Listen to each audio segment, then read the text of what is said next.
Fala, galera! Bom dia pra você que já acordou naquela disposição hoje.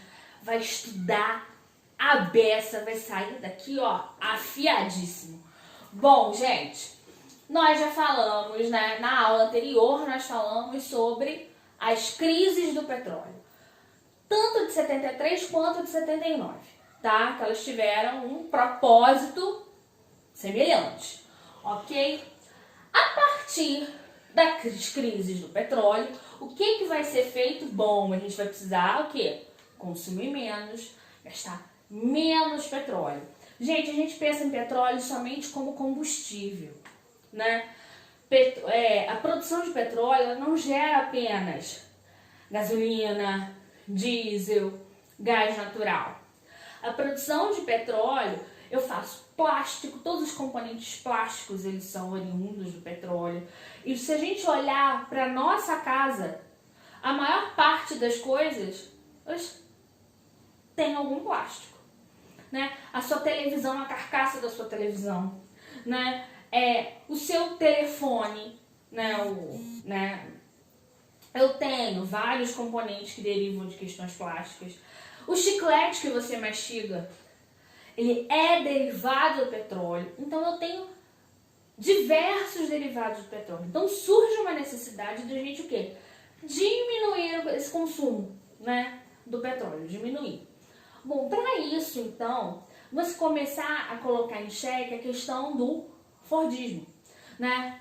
Grande fábrica, grande produção, mesmo após a crise de 29 e as guerras, tá? Eles ainda vão ter essa questão do permanência ainda de produzir mais do que a necessidade ou produzir na demanda da fábrica. E isso, com a crise do petróleo, vai ser agravado. Ou seja, vai começar de novo produzindo muito, tendo pouco para vender, né? E os carros em si, né, desse padrão norte-americano, são carros que consumem muito combustível, né? Tem esse consumo do combustível muito alto. Então, no Japão, vai ser criado um novo modelo produtivo, né, que é o sistema japonês de produção. Esse sistema é o toyotismo.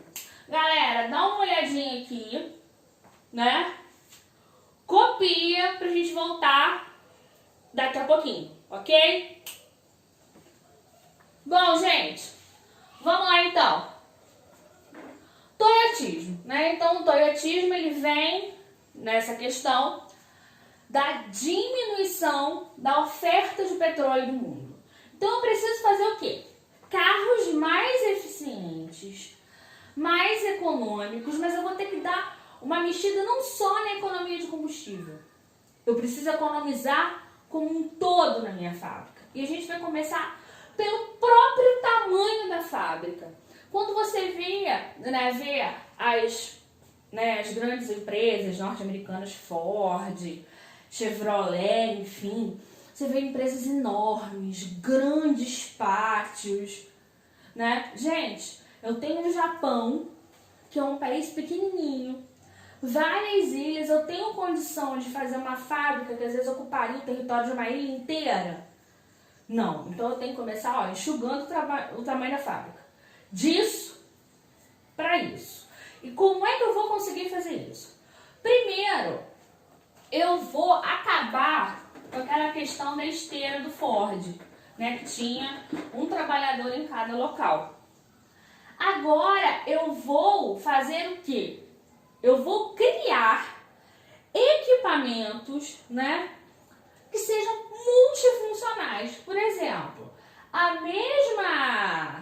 mesma máquina aqui é a máquina que faz a pintura. E eu também, com uma mudança mínima, eu posso colocar, sei lá, o chassi do carro.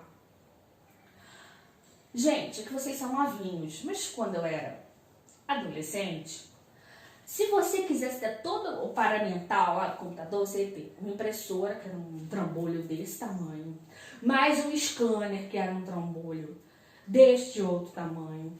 Se você quisesse, pessoal, aí vocês devem às vezes nem ver, fax. Você mandava uma mensagem por escrito, né, pro outro, então você precisava de um telefone. Então era uma máquina gigante com um telefone que você mandava passava um papel por cima, saía por baixo, enfim. Então, eu para poder me comunicar, por exemplo, se eu tivesse que fazer home office, eu tinha que ter todos esses equipamentos à minha disposição.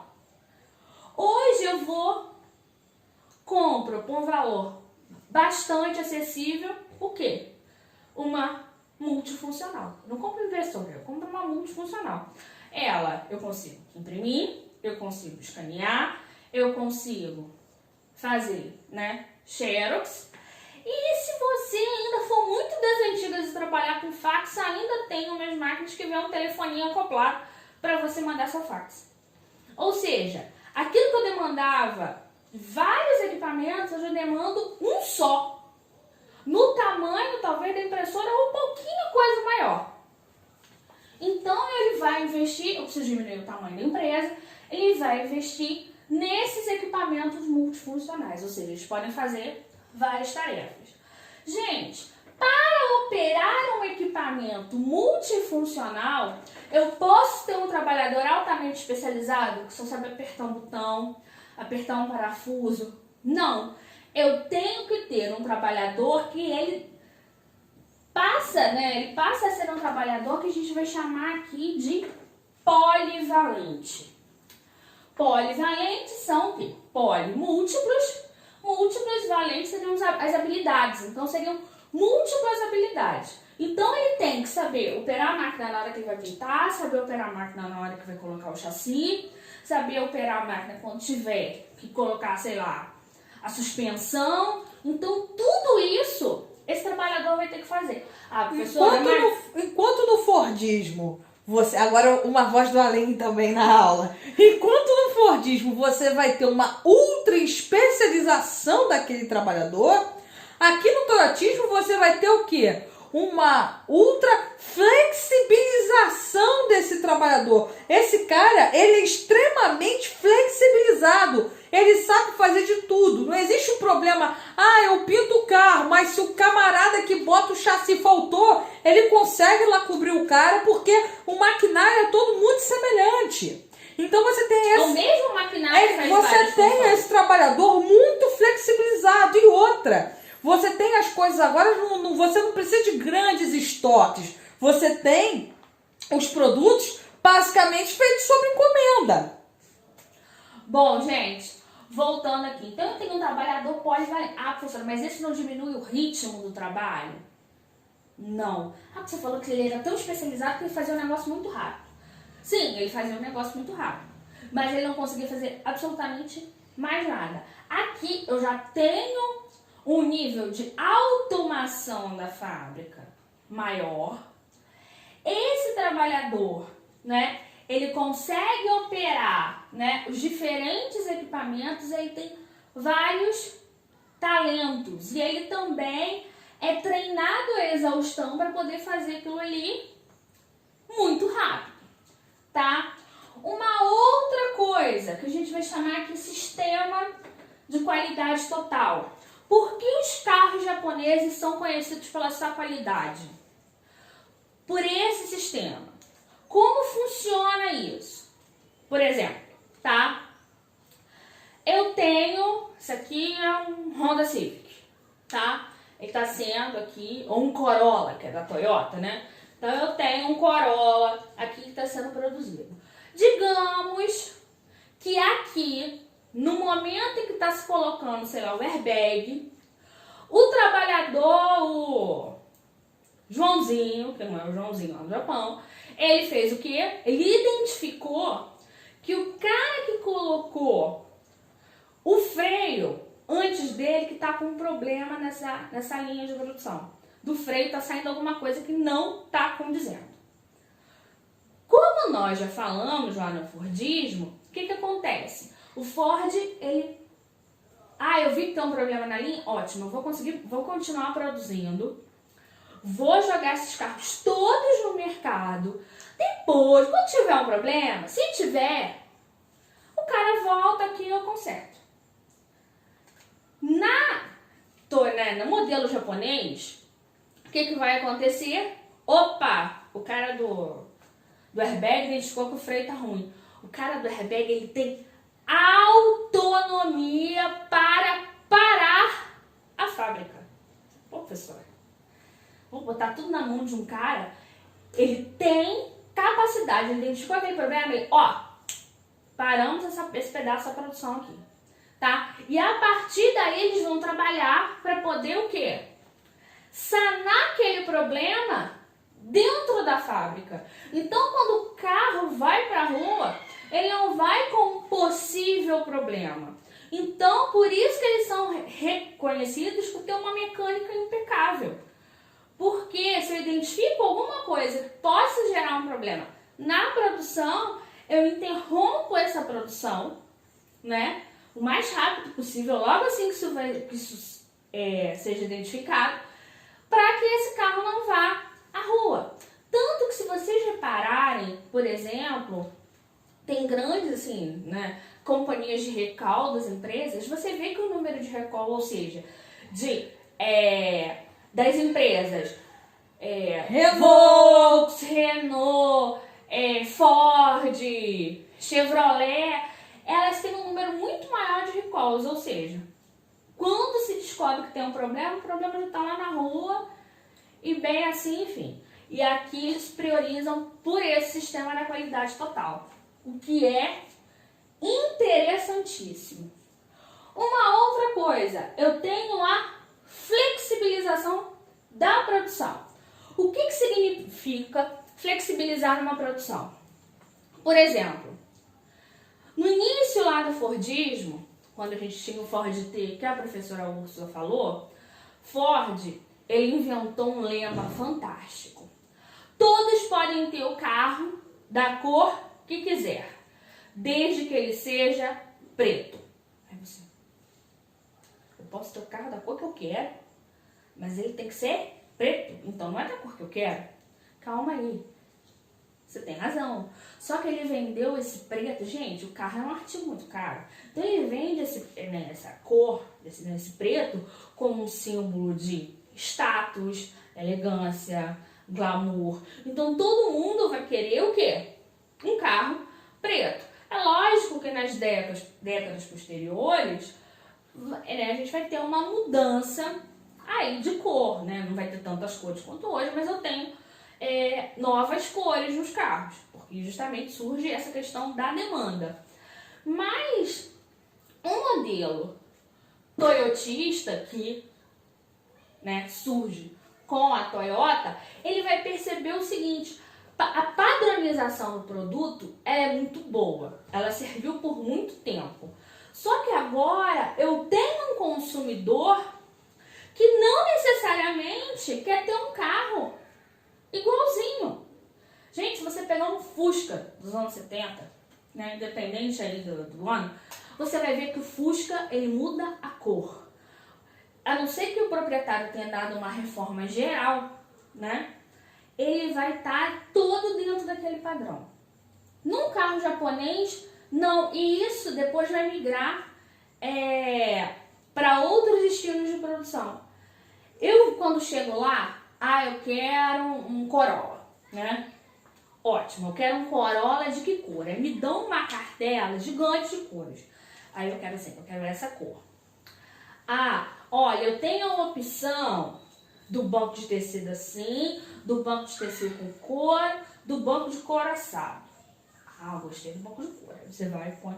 Isso, gente, eu não tô considerando dinheiro. Eu tô montando o carro, eu tenho dinheiro, né? Dá com pau, eu posso montar o carro do jeito que eu quiser.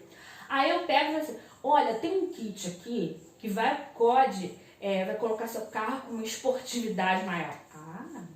Eu quero um carro com uma vibe mais esportiva. Tampão plástico ali, uma borracha aqui, um pedal diferente, né? Um câmbio, sei lá, metálico, uma saída de escapamento lá, né? Cheia do gueri-gueri. Mas aí eu quero que o motor tenha a potência, né? Porque eu não tenho só, geralmente, um tipo de motor. 1.0, 1.2, 1.4, 1.6, 2.0, 2. Lá vai fumaça, né? E por aí vai. Ou seja, quando o carro sai da fábrica, ele não sai da fábrica para qualquer um. Ele sai da fábrica para mim. porque ele foi produzido de acordo com o meu desejo. Alguém que pode gastar o mesmo valor que eu e talvez pague um preço semelhante no carro, de repente ele não quer a questão esportiva, mas ele quer um ar-condicionado automático. E eu não faço questão disso. Então o carro vai ter o mesmo valor, mas o meu carro vai ser um e o dele vai ser outro.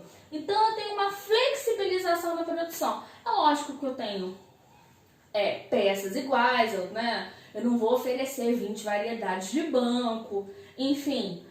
Mas eu posso personalizar o meu produto. Bom, gente, continuando aqui, ainda com as características do Toyotismo, dá mais uma olhadinha, eu botei mais 4 características, dá aquela olhada, aquela copiada básica pra gente poder voltar, ok? Vamos lá então. Bom, eu tenho também o que eles vão chamar, um processo chamado de just in time.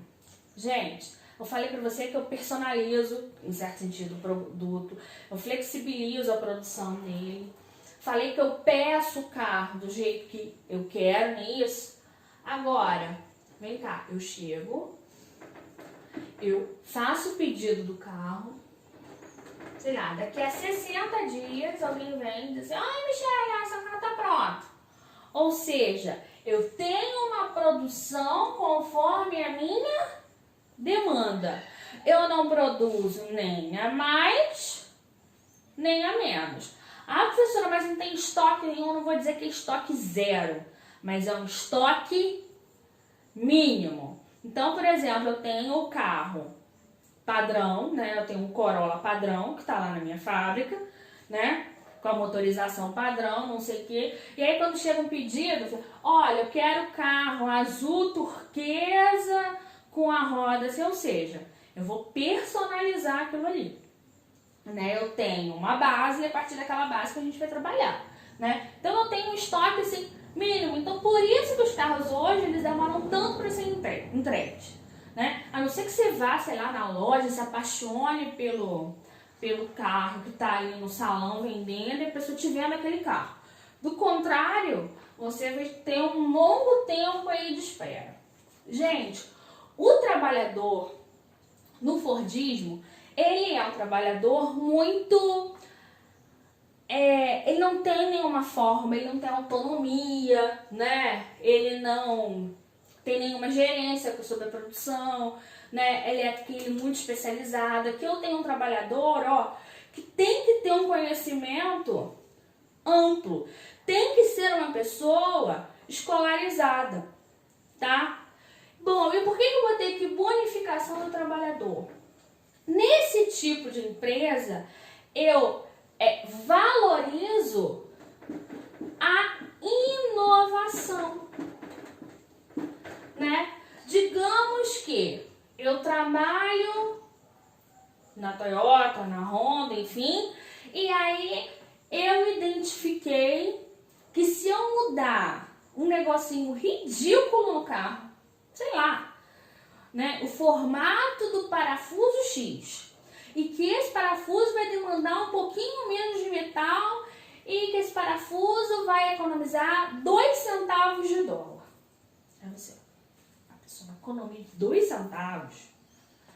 Uma economia de 2 centavos. Aí eu pego e dou $1.000 de prêmio.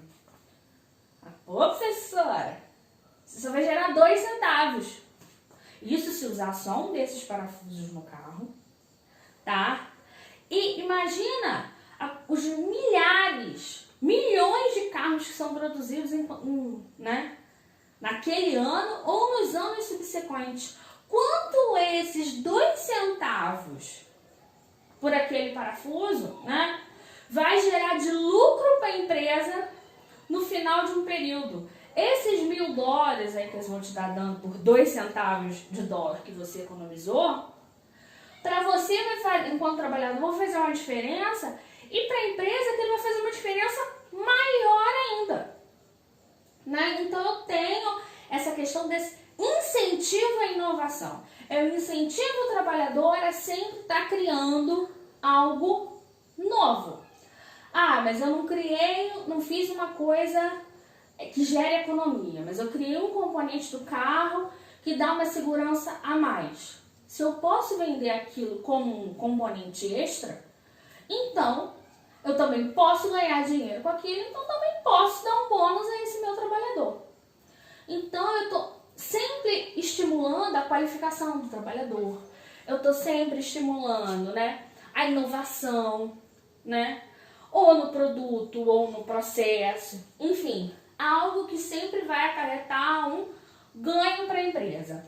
Eu tenho também o que eles vão colocar que é o método Kanban, tá? É um método japonês relacionado ao controle da rotina da fábrica, né? É um método assim, bastante simples, mas ele é um método de transparência do funcionamento da fábrica, né? Transparência na rotina. Então, aonde eu vou conseguir captar, em certo sentido, aqueles problemas mais facilmente. Eu vou conseguir identificar quais são os setores que estão dando problema, quais são os funcionários que, né, causam maior desgaste. Então, tudo isso é para aumentar a eficiência do processo, tá? E por último, por que geralmente são esses carros que trazem grandes inovações tecnológicas? Porque eles estão sempre analisando as novas demandas do mercado de trabalho, no mercado de consumo, perdão. Tá? Então, se as pessoas agora estão mais preocupadas com segurança, então eu vou ter uma equipe ali desenvolvendo alguma coisa. Por exemplo, uma coisa assim bem hipotética. Tá? Estamos num período de exceção na vida de todos, né? Isso da população mundial por conta do Covid-19. Bom, o meio dele de contaminação, né, é uma contaminação respiratória, né, por ar. Então eu posso criar um filtro novo, sei lá, para o ar-condicionado do carro, que consiga limpar o carro, né, tirar os vírus presentes que estão, poeira, que está tudo em suspensão no ar, né? Os filtros já fazem essa questão do pó e tal, mas do vírus aí seria uma coisa fantástica.